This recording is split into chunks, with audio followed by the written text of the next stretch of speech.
Tamil Nadu will go to vote in the second phase of elections on April 18th, with 39 Lok Sabha seats and a pattern of one party cornering most of the seats in every alternate Lok Sabha election. This could be one exciting contest to watch out for. This will also be the first time that the two primary regional parties, AIA-DMK and the DMK, will be contesting this election without their tallest leaders. Both J. Jayalalita and M. Karunanidhi passed away in the last 5 years. Apart from this key factor, the BJP has allied with the AIA-DMK and other parties, and the Congress with the DMK and other parties. So the battle of Tamil Nadu, in that sense, also becomes a proxy for the larger national fight. So who looks ahead in this race? What are the factors that will play part in this election? To speak on this, I'm joined today by a panel of veteran journalists who've been tracking Tamil Nadu politics. GC Shekhar, Associate Editor at Outlook, Narayanan Lakshman with The Hindu, and senior journalist Kavita Muralidharan. All three, of course, have been tracking Tamil Nadu politics for a long time and track it on a daily basis. So welcome to all of you, and thank you for joining us. GC Shekhar, let me start by asking you, is this a foregone conclusion of sorts? You have opinion polls which predict that the DMK will be streets ahead. We've seen that pattern in Tamil Nadu, and of course, in 2014, the AIA-DMK swept all but two seats in the state for the Lok Sabha. Are we going to see the reverse this time round? Yeah, this time it is advantage DMK definitely, because it has learned from its mistake of 2014. For a national election, it went without a national party. It dumped the Congress for the 2014 election. And then there was this, the Modi factor was also there. It did not anticipate the Modi factor will also be very influential in Tamil Nadu, and that the BJP was able to put together a large and effective third front, which managed to win 2 seats, whereas the DMK failed to win even a single seat in 2014. And another thing was Jayalalitha was there presenting herself as a probable prime ministerial candidate if no party got a majority.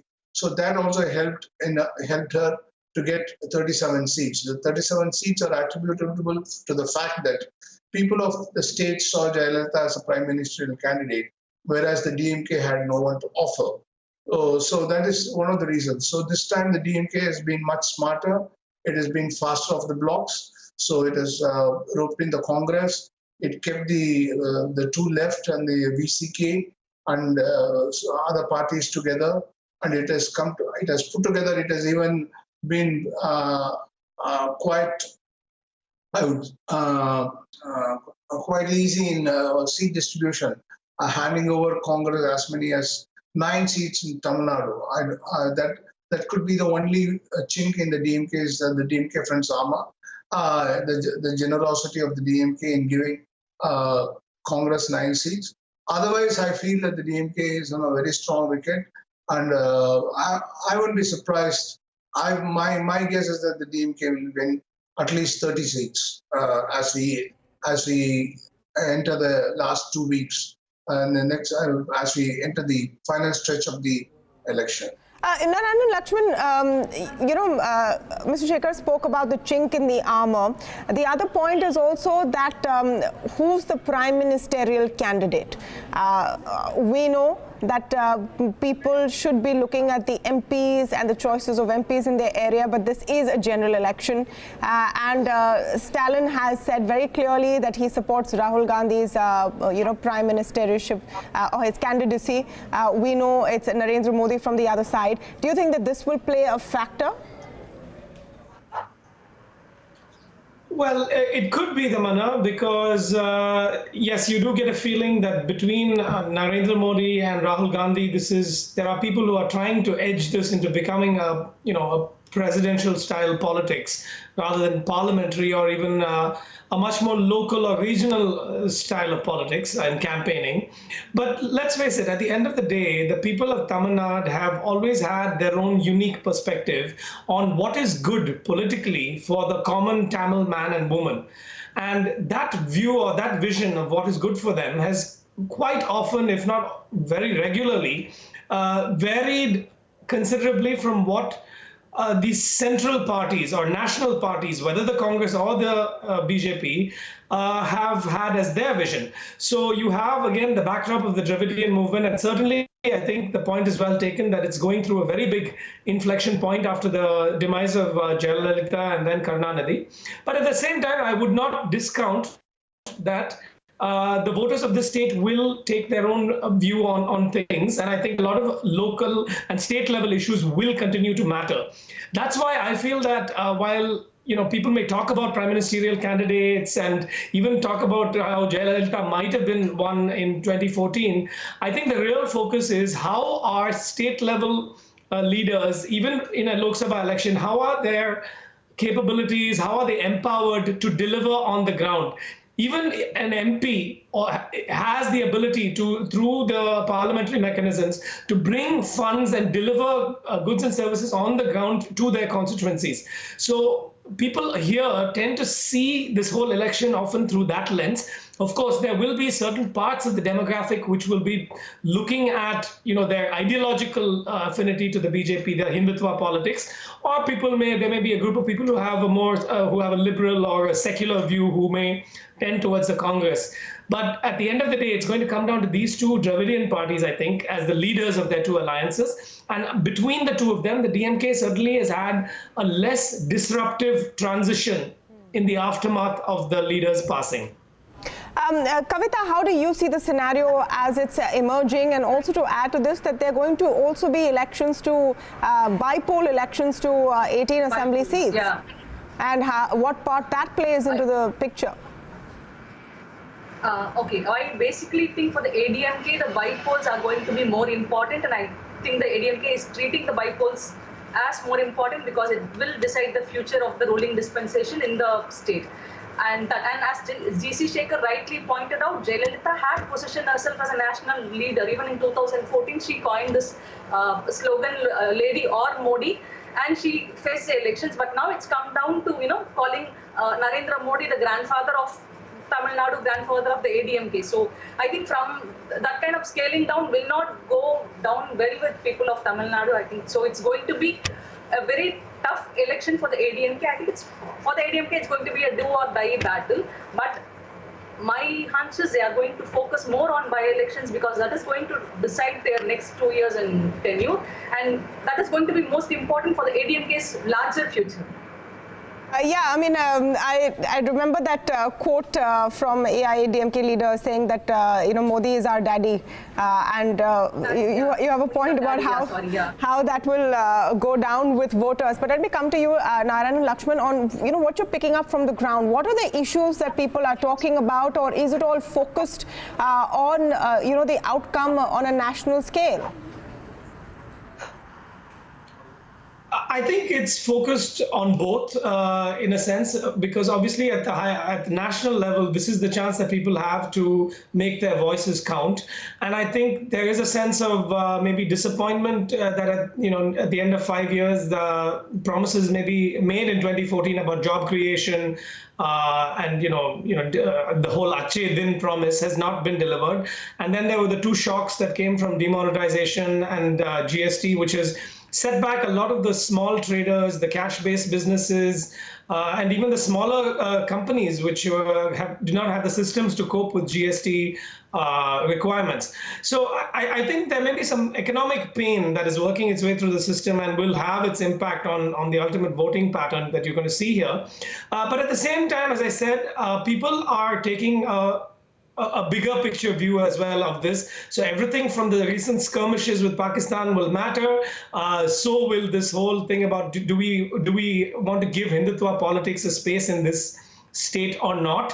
And and then you're going to come down to how is each particular party faring. So the ADMK, as I think we briefly touched upon, is absolutely in a state of slow motion implosion because TTV Dinakaran has come apart as a separate fraction, and he certainly has some financial muscle power. And I believe that his party, the AMMK, has fielded candidates to challenge the main AIADMK's candidates in specific constituencies. And at the same time, on the DMK side, you are looking at the fact that Stalin is a bit of an untested quantity at the statewide level, because although he's been mayor and so forth, he has not really delivered in the aftermath of his father's passing. So there are weaknesses on both sides, and all of these issues will matter to voters. Where do you come in on this point, Mr. G.C. Shekhar? Has Stalin really had an opportunity to prove himself in that sense in any major electoral contest, or is there some kind of emotional support that he will get after his father and the party patriarch passing away last year? Well, in December 2017, when the RK Nagar by-election happened, Stalin was not at. He was only the acting president, and the DMK did miserably in that it lost its deposit when TTV Dinakaran won as an independent. It was a shock for both the ADMK and more so for the DMK, because the party had done so well in the past in North Chennai, in RK Nagar. So I think it came as a shock for the DMK, and the party had to do a lot of reassessment. It sacked a lot of its office bearers. There was it had to do some deweeding. So all that happened. But the advantage for Stalin is that the ADMK's vote bank has been is being undercut by TTV Dinakaran's presence. So to that extent, I think the ADMK will find itself on a weak wicket, because TTV Dinakaran, even if he may not win a Lok Sabha seat, he will at least spoil the ADMK's chances in half a dozen Lok Sabha seats, and he may even win a couple of assembly seats and push the ADMK to the last spot in another 6 or 7 assembly seats. So all this can happen. But the only setback for Dinakaran has been the way he has fought his symbol fight, the fight over a symbol in the Supreme Court, in the High Court, in the Supreme Court has not been fought very cleverly. So he has not. He wanted the cooker symbol. He had popularized that symbol throughout the state. He had said that is a symbol of his party, and then he thought he was going to ride the cooker way during the Lok Sabha election and the by-elections. But that has not happened, because now the Supreme Court has said that he'll be given another symbol other than the cooker, but it will be a common symbol, and he will have only just around 3 weeks to popularize that. So it is going to be a very tough election for Dinakaran, but still, he has been a very doughty and very flamboyant politician. We haven't seen the likes of him in Tamil Nadu. Let's not forget when Dinakaran took over, that came into the scene. There was a lot of negativity surrounding his family and Sashikala. So he's managed to offset all that, neutralize all that, and then he has enthused his cadres. So the ADMK definitely will see him as a threat. That is one reason why the ADMK went in for such a broad-based electoral front, roping in the PMK, Vijaykanth's DMDK, BJP, and other smaller parties, because they had to compensate for the loss that TTV Dinakaran will be causing to the ADMK. Kavita, how do you look at the role of the superstars? And we've spoken about it before with all of you. But Rajinikanth, Kamala Hassan, both have said they're not going to be fighting Lok Sabha elections. What is their role going to be? Is there going to be focus on assembly? Kamala Hassan's party is fielding Lok Sabha candidates. Are they going to have any impact at all, or is just flavor? Okay, Rajinikanth has said that he will focus on assembly elections, but we'll have to wait and watch whether he will actually do it. As far as Kamala Hassan is concerned, I think this election is, if he comes up a cropper in this election, he might have to wind his party. Basically because I think Rajinikanth and Kamala Hassan wants to fill the vacuum created by Jayalalitha and Karunanidhi. But now I think the ADMK is also kind of settled, so there is no vacuum left. Maybe because, maybe the vacuum created by leaders of that stage, but I think the party is kind of settled. Also, the kind of labor put in by leaders like NGR and Jayalalitha when coming into politics from cinema was huge. I don't think Kamala Hassan has actually done that. He started the party, and after starting the party, he's been going around, which is good. But before that, he's not had he's not had any broad idea about starting a party, about putting in some effort, and also I don't think this will last beyond this elections, the Kamala Hassan's factor. And my hunch is if Rajinikanth is going to see Kamala Hassan not doing well in this election, he might step back. That's a very interesting take. Let me get a national perspective, and let me come to you, Narayanan Lakshman.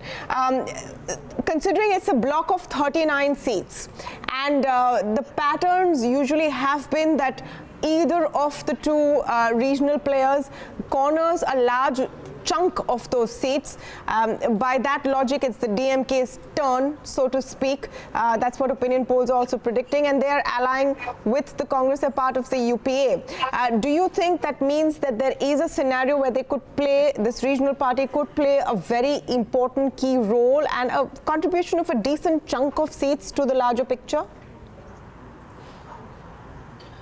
Absolutely, Tamana. I think in many of the northern states, the Hindi heartland, just given the way that different parties are positioned, and in many of these cases, it's BJP versus a regional party, or if you look at Uttar Pradesh, it's the SP-BSP alliance.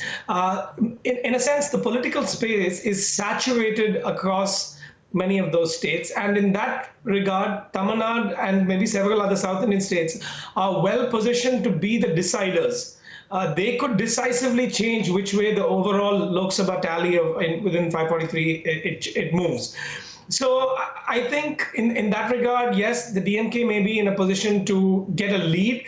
I'm still of the belief that we may not see a sweep this time, just given the inherent weaknesses within both the alliances. Certainly, I do feel that the ADMK's alliance weaknesses are greater, relatively speaking. But the DMK, again, is not without its own challenges, internal and external. And just, in terms of leadership, the limitations of Stalin's ability. So I do think they may get more seats, but they may also be able to send MPs to the Lok Sabha. But I don't see a sweep happening. To me, the bigger question is also going to be the question of the 2021 state election here, because there you're going to be looking at what this power vacuum that you're seeing after these two leaders passed away, what kind of new governance that can produce for the state. And that is a really important question in terms of big issues like corruption, welfareism, and all of those things. So GC Shekhar has predicted 30 seats for the DMK. Mr. Lakshman, do you have a number in mind? No, I would not put it that high, but I can't put a number. But I can't put a number to it, but I would definitely not go that high. I would go lower than that. Okay, so lower than 30. Now I'm going to let Kavita come in with any estimate if she has one. Yeah, I think it's going to be 30 plus for the DMK. Okay. Basically, because as GC Shekhar rightly pointed out, DMK has put up a strong alliance, and ADMK has its weaknesses. Also, the succession plan, as Narayan pointed out, was proper in the DMK. After Karnanidhi passed away, all of us knew who was going to be the next leader, but in ADMK it was not as clear. So Edappadi was, even most of us don't know Edappadi Palaniswamy till he was made the chief minister by Sashikala. So all these factors are there. He's just picking up, and there are campaign strategies followed by leaders. We've always, the Tamil Nadu people have heard Stalin speak to them, over the years in the campaigns. But this is the first time Edappadi is positioning himself as a senior, strong leader and campaigning, going to the people. So we don't know what kind of response. I personally don't think he's been getting good response till now, and we need to wait and see for the next 3 weeks to unfold. Yeah, so all these factors are there. So I think the DMK has a clear edge. GC Shekhar, you want to come in on the comments we've heard so far? Yeah, that is right. Because Edappadi, the ADMK front also faces the issue of double anti-incumbency, because the BJP is anti-incumbency and the ADMK is anti-incumbency. So it has to counter both these factors. And then, of course, though Edappadi has proved to be very smart, he has survived for 2 years, and then he's become more acceptable than he was as a chief minister when he took over. His electoral prowess, the ability to attract votes, is still unproven. So that will remain. I think that will. So the ADMK will really have to fall back on its skill of booth management, voter management at the last minute, and then Tamil Nadu has this very poor track record of money for votes. So all these issues will play up in the last 2-3 days.